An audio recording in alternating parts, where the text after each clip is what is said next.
Hey yo, I'm Denis, and in this video I'd like to share my story of how I generated millions in revenue for SaaS startups without scaling a single one by myself.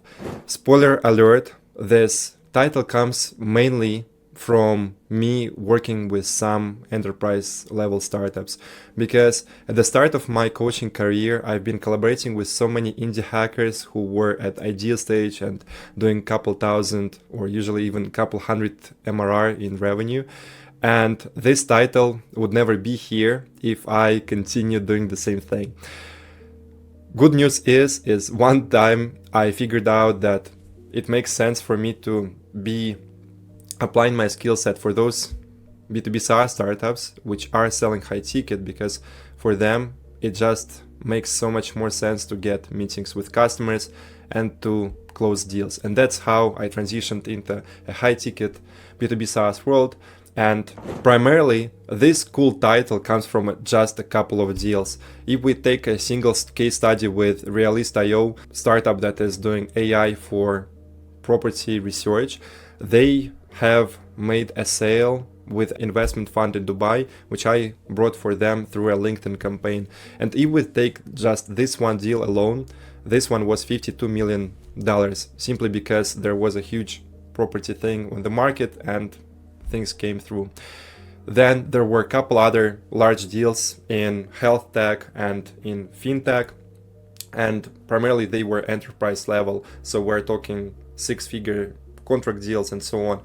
Because if I continued working with indie hackers who are doing between 0 and a couple hundred MRR in revenue, as much as I deeply want to help them out, this title would never be here. So again, spoiler alert, most of this, 99%, is just few cool enterprise level deals, and the rest is helping out mid-level and early stage startups. So how did I end up here?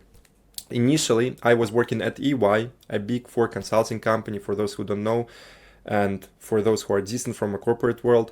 And there I've been working as a research analyst, figuring out what are the market data that analysts can find useful, helping people get information for the deals, and so on.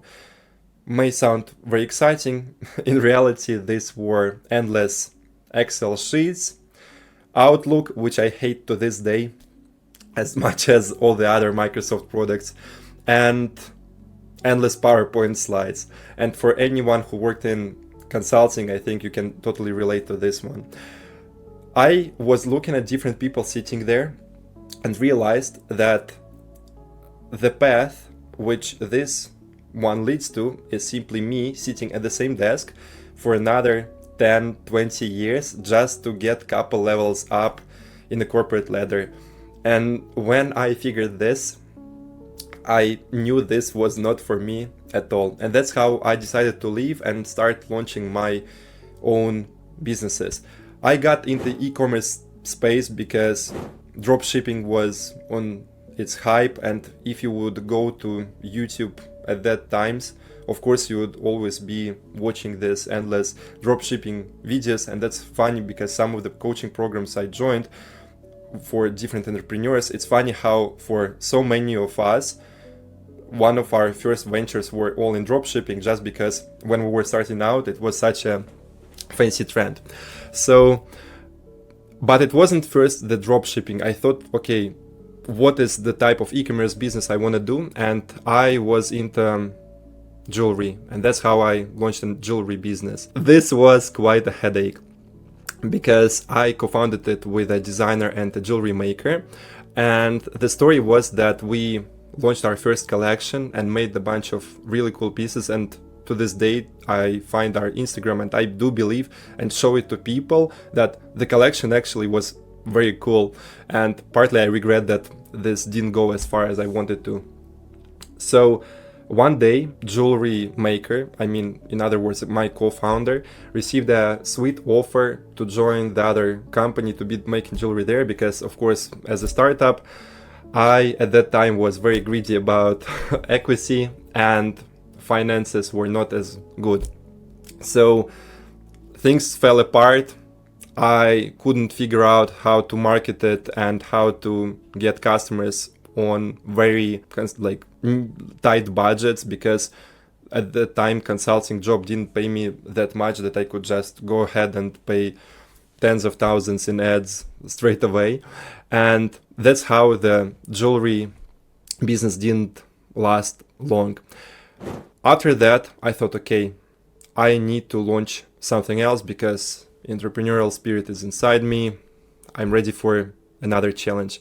And this is how me and a friend of mine started dropshipping backpacks. We were browsing through the niches, watching different, 20 to 60 hours of YouTube content, and me taking down all the notes of, okay, how do you research products? How do you find the niche? How do you select category and start selling this online?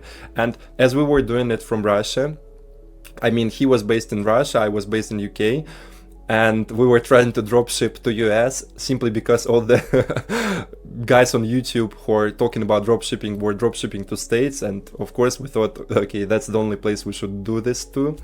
And we were of course taking our products from China, and we had a couple of cool extensions set up like a Barlow and few more, but this one didn't end up with much success either, because my business partner and I encountered so much stress with Facebook that it's been, I think everyone who started and launched Facebook ad campaigns totally gets what I'm talking about, because you get banned there for no reason and for no reason.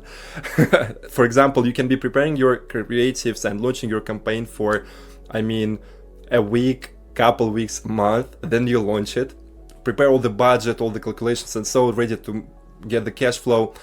Next day you receive a message from Mark Zuckerberg saying, sorry, campaign is paused, try again. And this repeats over and over again until in another couple attempts you get your account banned. And me, in my early 20s, these were some of my biggest hurdles I was facing in my business journey, just because with my jewelry store I didn't make it to opening an offline location. It died even prior to that.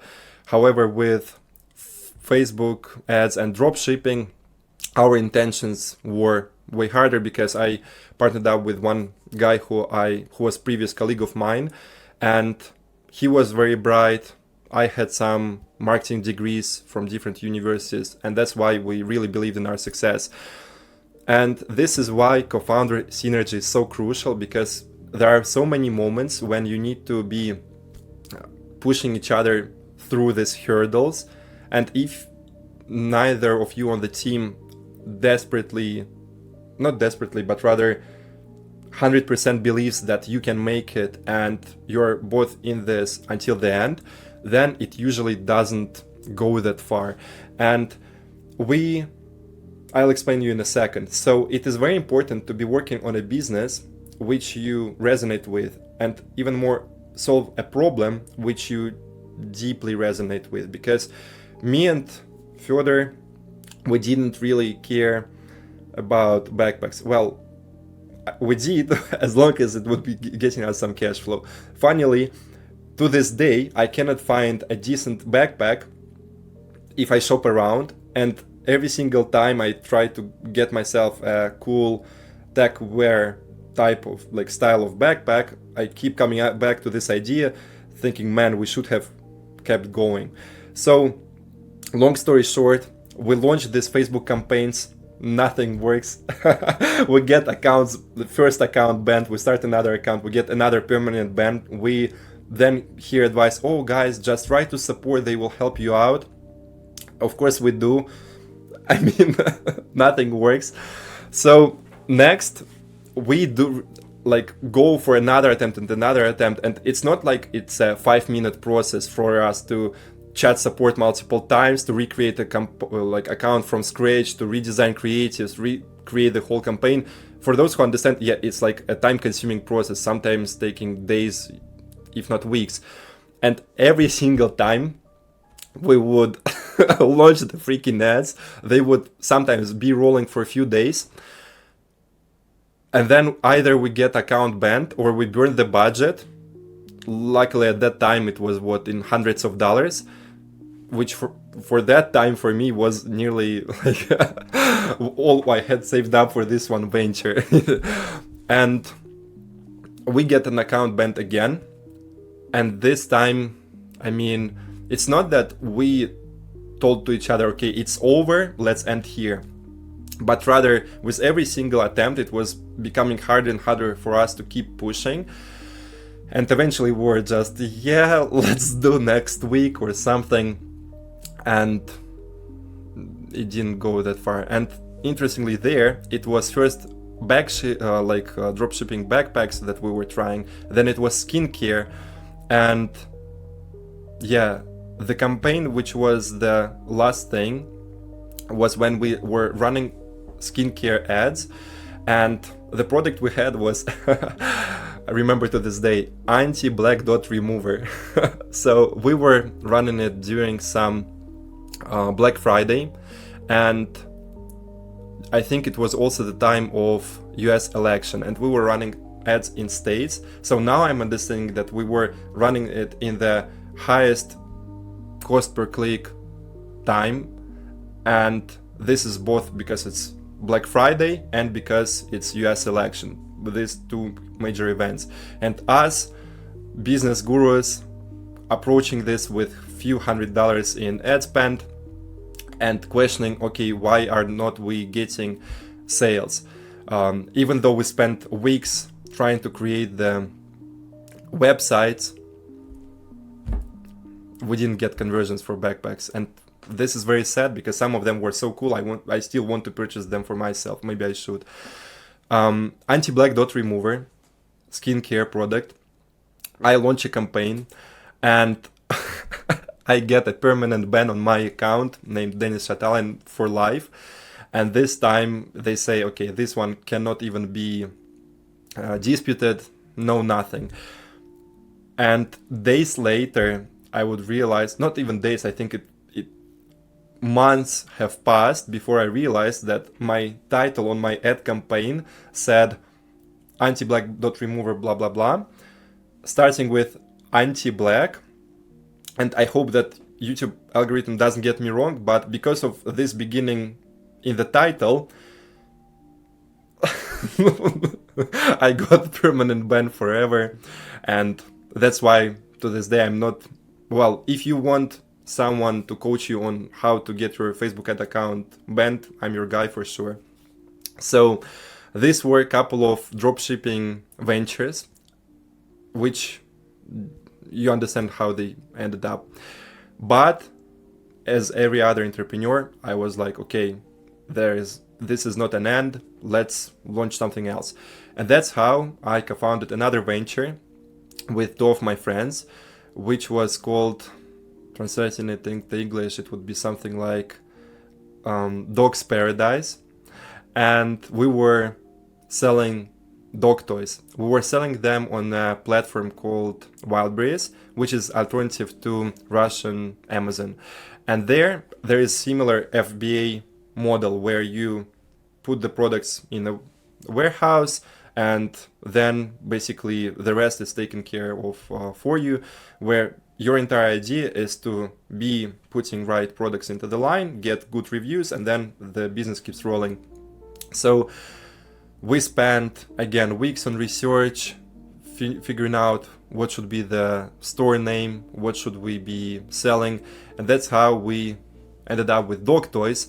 And I think, interestingly, this one venture, I think this was one of the best ones I've ran in my entire life, and I would understand it only later because of some different hurdles with, this running business with friends. You want to go, someone wants to go beers, someone is in a business decision making mood, and another person doesn't care about anything either or for this day, and that's why it is difficult. So I was doing that for a while, but because of me running it with friends, it was less than a year of me running this one project. And then again, it's not that we told each other, okay, we're shutting this down, but rather it slowly drifted apart. Again, later in a year from that moment, I would check the business model and everything that happened. It was just so stupid, because we stopped working on the business, which was providing a $1.8 return on every dollar that we ended up spending. So we put, say, $100 in, and only then I would recalculate. I mean, it was months and months later that I recalculated all the finances, and it turned out that we simply took the product, put it on the platform, didn't do that much apart from engaging with customer support for a few months, and then ended up getting $1.8 back on each dollar. And now I understand that this was a money printer, which we should just have continued working on, and then because it would scale all the way up to, I don't know, like 7 figures and forward.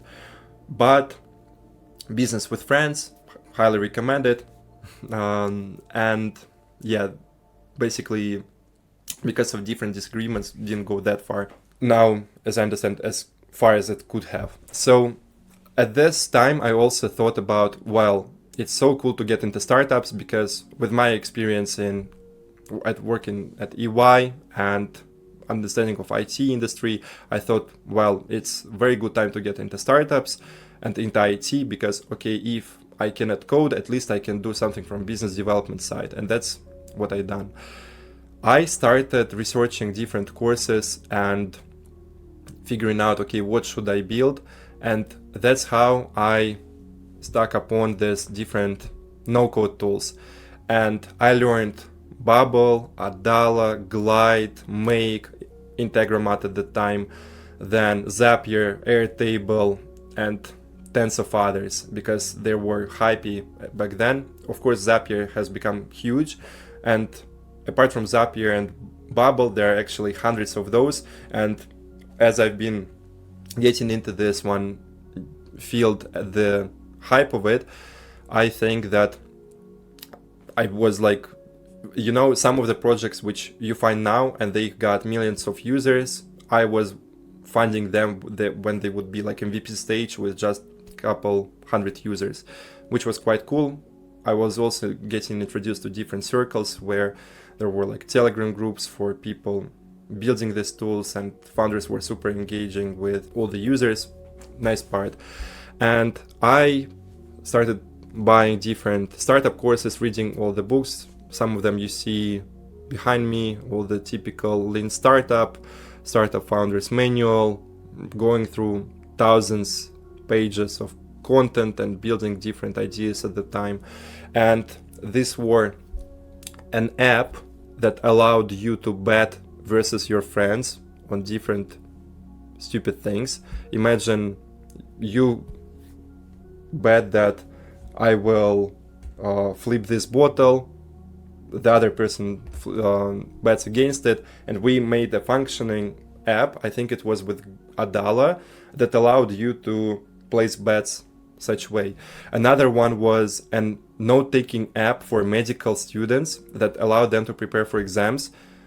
Again, made 100 mistakes with those, with this one product. And it's hard to think about this part of my journey, because it's difficult to name a startup mistake which I haven't made with these different tools that I've been building. This was listening to feedback of people who never paid for your tool, classic. Then trying to do customer development just through the chat without getting on calls with everyone. Of course, I would get 1,000 feature requests, and after I spent 3-6 months building the products with different no-code tools, comfort zone, as you know, I would come back to the people who were cheering for me to continue working on this product and get 1,000 extra features, and then of course they would be using the product. And that's how I would be waking up so early, jumping to computer, building different stuff, only to find out 6 months later that I would message these people again. 95% of people never replied. And the other few, they signed up for the product, checked it 1 or 2 times, and then dropped out. And there I was, after spending 6 to 8 months of pure hard work and effort, well, not blood, sweat, and tears, but you understand, just to witness this awful scenario. And it was very disappointing, because as you might of course know, if when you're working in a startup which is pre-product market fit, and you are still not at 10 customers and you are not sure who to listen to and who not to listen to, it gets so challenging at times, because you are always questioning, okay, should I pivot, should I not pivot, should I continue working on this solution or not? And you keep asking this to yourself every single day, and there is no one who can tell you the right answer. And that's how you always feel in this dark forest, not knowing whether you should continue and build another 3 features or not, whether anyone at all needs it. And this is why startups are so hard, especially until you get traction, because you have no idea what the hell you're doing, and even worse, whether anyone is going to get value from it in future. This was a note-taking app for medical students. And then there was a platform which I built, a platform where startup founders could share their fuck-ups. And idea is still cool to this day. I really believe in it. It's just back then I was trying to pitch it to wrong people, and I was so afraid of sales and so afraid of showing my product to other people that I put a price tag of $20 lifetime deal, and I would be manually DMing a bunch of people every single day to get them on a call, do discovery, and do a proper sales call with them for 30-40 minutes, just to then pitch them a $20 lifetime deal product. And even here, it's not all, because I was afraid to pitch $20 lifetime deal product because this felt like too much, and that's why I was giving a 50% discount to initial users. So basically I would be spending hours on calls selling a $10 product. I think majority of people who purchased were just so overwhelmed with like some guy spending time doing such a bullshit thing that they were sending me this $10 from a PT. Hilarious. And I got 20 pre-sales. Then I would go and start looking for developers, spend even more money on developers to get this thing done, like up, because as a no-code tool evangelist, I knew that in the end you still need the code to be behind your stack, and that's why it's better to still build everything on a coded platform. And I would spend even more money on developers, which I found through some Telegram group. And well, they did end up building me the MVP for just I guess less than few $1,000, because I was just so cheering for the idea and sold them so much on the vision that they felt cool working on it part-time after their main like IT job. And yeah, so basically sometimes it's all about how you can sell the idea. And I would then have this platform live, and guess what happens? Of course, I start showing this platform to everyone who was sending me this $10, because okay, I learned from my mistakes, and now I would be listening to feature requests from people who are paying. The only issue is I collected such like little amounts of money that, well, I guess now if you send someone $10 in a couple months, you wouldn't bother getting on calls with them, and you would most likely forget who this person was. Well, if only I knew this back then. Most people didn't get on calls with me. Out of 20 people, one would. One person signs up for the platform, says everything is fantastic, gives me phenomenal feedback. I'm like, yeah, developers, let's keep going. We've got some phenomenal feedback. Then a couple more people replied, and it got to 3-6 active users. And these users were, of course, active for, I guess, 3 or 4 days. And then they just disappeared. And back then, here I was again, sitting with this platform which got a tiny bit of traction, because even for me to get this 20 pre-sales, it took me so many numerous mistakes and so much sweat. And in the meantime also, I guess, 20-30 startup books, that some startup founders who were still at 0 sales would approach me and ask, okay, Denis, how did you get even to this 20 customers, $10 each? That'd be like, oh, I just went here, done that, started messaging people out. Well, I didn't even know the word outbound back then, I guess. Started reaching people. Then I pitched them the idea, got them on a call, and so on. And I think as for that one startup a long time ago, I got a bit of traction through direct sales. I guess that's how I niched down further to direct sales even to this date. The first founder asks me for feedback on his product and asks me how he can get a couple more customers. I tell him, look, you are not messaging anyone. How do you expect anyone to see your product? Reasonable.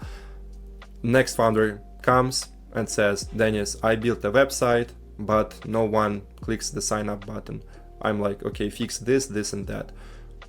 This thing continued. This couple guys referred me to a couple other people.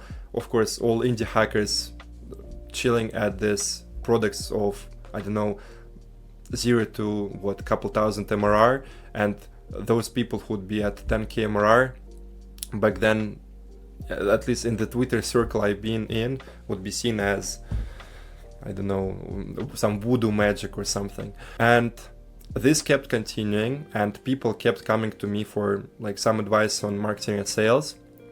And of course, I mean, I would not even think about charging people for it until I was like, wait, what? I wanted to do more of it, and I put my profile on one platform, I guess it was Mentor Cruise, where I set myself this, okay, profile, hey yo, I can help you with a bunch of like fun sales, marketing, startup advice, because at least if you are at 0 customers, I can get you to the first 20 customers because I've done it. And I had someone pay me $100 for a month of coaching, and I think it was February, not sure which year. And this was a life-changing moment for me, because this was the first time when I was able to monetize my knowledge in such a way and had someone pay me for coaching them on their startup. I worked with them for a couple months, had a couple more requests from other different founders, heard from someone that, oh, actually you can charge a bit more for coaching and not just a few $100s. And then I tested my phenomenal offer, being for $1,500, I get you to 10K in revenue with your startup. And if I don't do this in 3 months, I continue doing that until I help you hit 10K. And it worked because couple people were like, okay, it's a stupid no-brainer offer, let me go for it. That's how I got initial 2 clients with who I still have good relationship with to this day. Of course, I unfortunately did not get them to 10K in revenue in just 90 days time frame, because as you understand, without any ad spend and without any marketing budget, getting a 0 MRR tool which is being sold at $10 to $20 price tag, getting it to 10K is quite a challenge, to say it politely.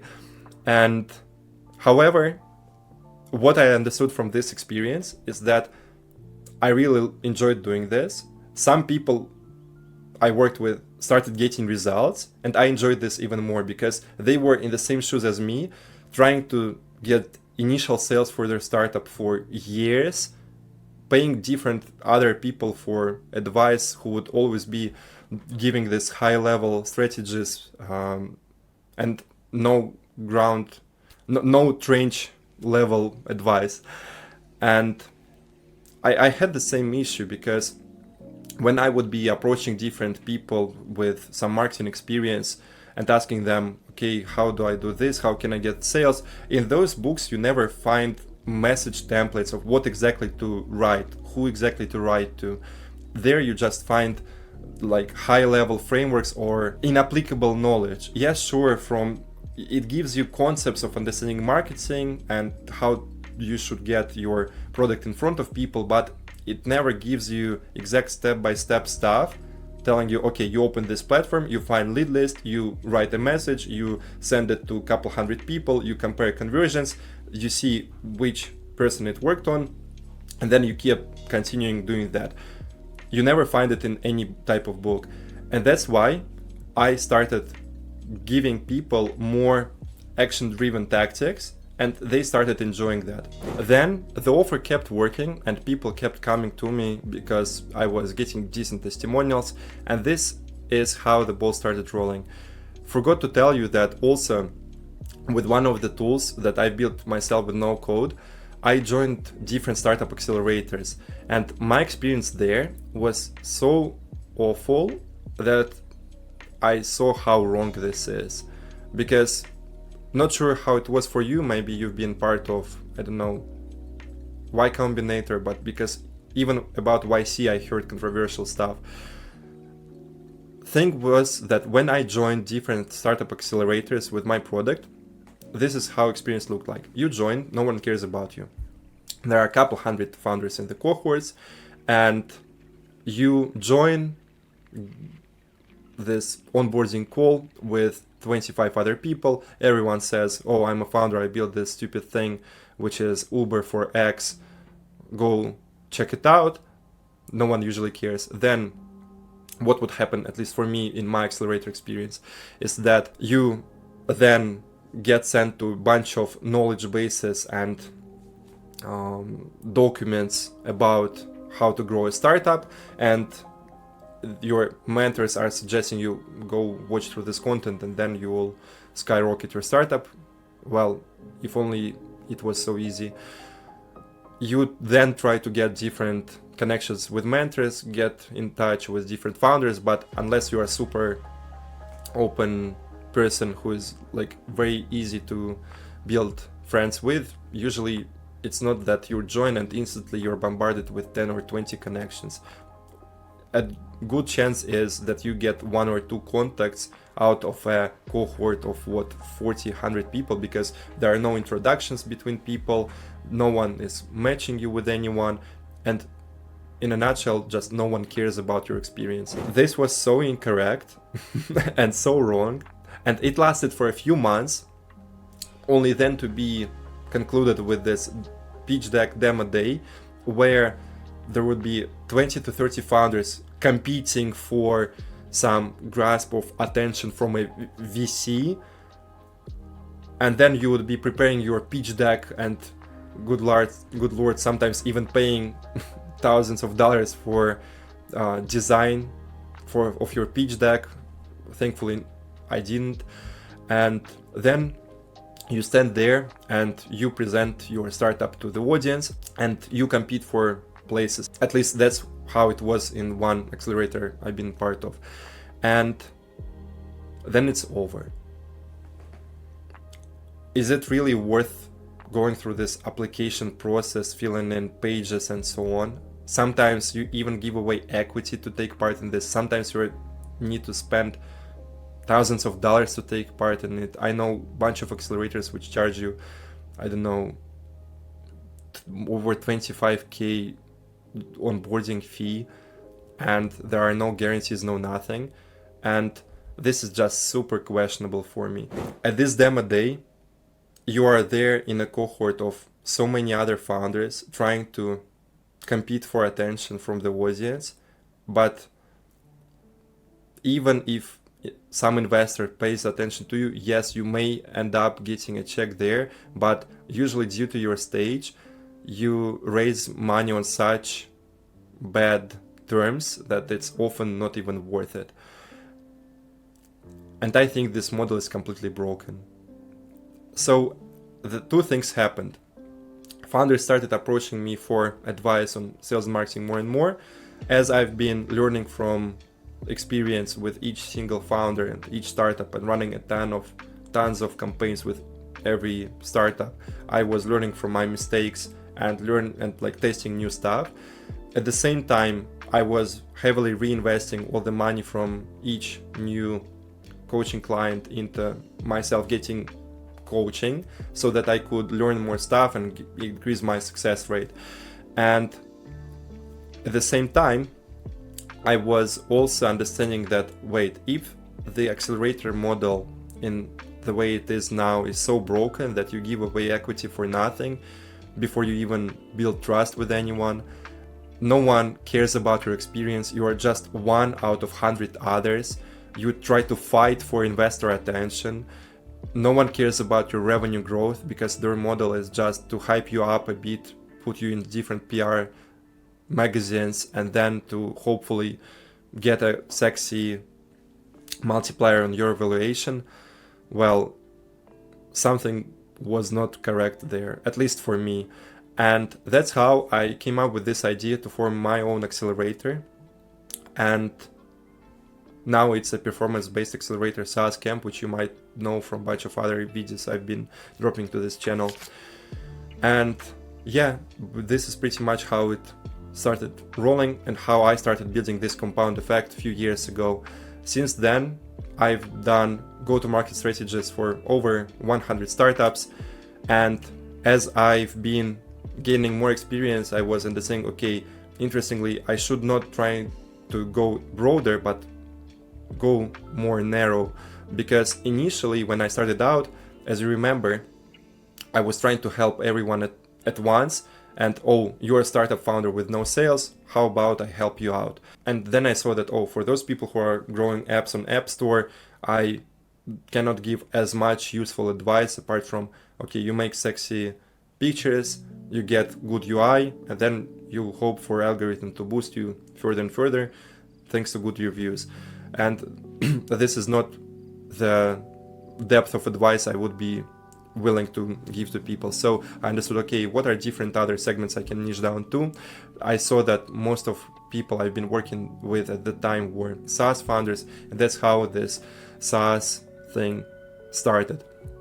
I've been continuing to get case studies, testimonials, learning from each campaign would be running with founders. And when I was starting out a few years ago, for example, some of my strategies including, okay, you open lead list and you manually message people until you close sales with them. Sure, sometimes it can be applied for super enterprise level startups, but now, I mean, I've gone from helping people build lead list and reach 20 people a day to now knowing how to build campaigns which are reaching 3,000 contacts every single day from cold email and LinkedIn.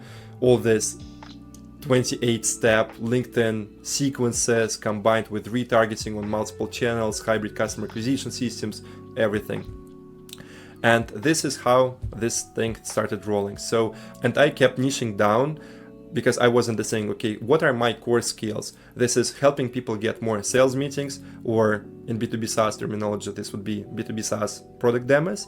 And second, it would be helping usually technical founders increase their close rate because they come to this sales thing with so much technical background behind their back and so little sales background that even giving some average level tips without going anywhere into detail, by us getting them a full pipeline of meetings and just having couple core sales principles, they usually transform their businesses like completely. Because imagine when someone has a coding experience of 15-20 years running only like purely technical teams and then gets into selling, usually it is as cringe as my selling was when I was trying to do this for a $10 product. So now I learned that basically what are some of the best case studies I have to this date. These were from me helping B2B SaaS founders get more product demos and helping them increase their close rate. And these are two things which I say that I specialize today. And then as I kept working on those, I saw, okay, what are two things that I do best, looking at all the different success stories that I've been getting. This is getting B2B SaaS founders product demos. And second, this is helping people increase their close rate.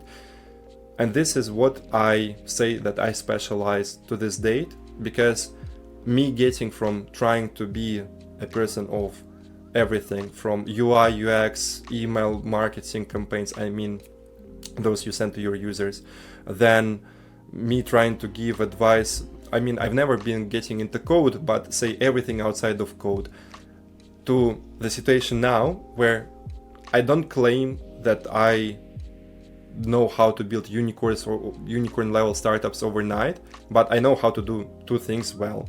It is how to get startups more meetings, and especially it's easier to do if startup is already getting a few meetings, and how to get them from selling like 5 to 15% close rate, getting them to 15-25. This is usually doable, and now it's doable on like quite autopilot for me, because I embed a bunch of systems that I learned to this date, and that's how it happens. All this together has in the end got me to running a performance-based accelerator SaaS camp, where I'm currently partnered with a bunch of founders who are ranging in their level from 5 to 100k MRR. All of them are B2B SaaS founders, because again, we just happen to get this type of people the best results. And mostly these are high ticket startups as well, because as you're getting yourself demos, usually it just makes more sense to apply such skill set if each sale is worth thousands of dollars for you and not a couple hundred. And this is primarily what the picture looks like today, and what is the profile of people who I'm working with now. And I would like to tell you that I deeply appreciate you making it to the end of this video. I think I've never shared my story to this date, and thankful to you for being my listener tonight. See you in the next video, and talk soon.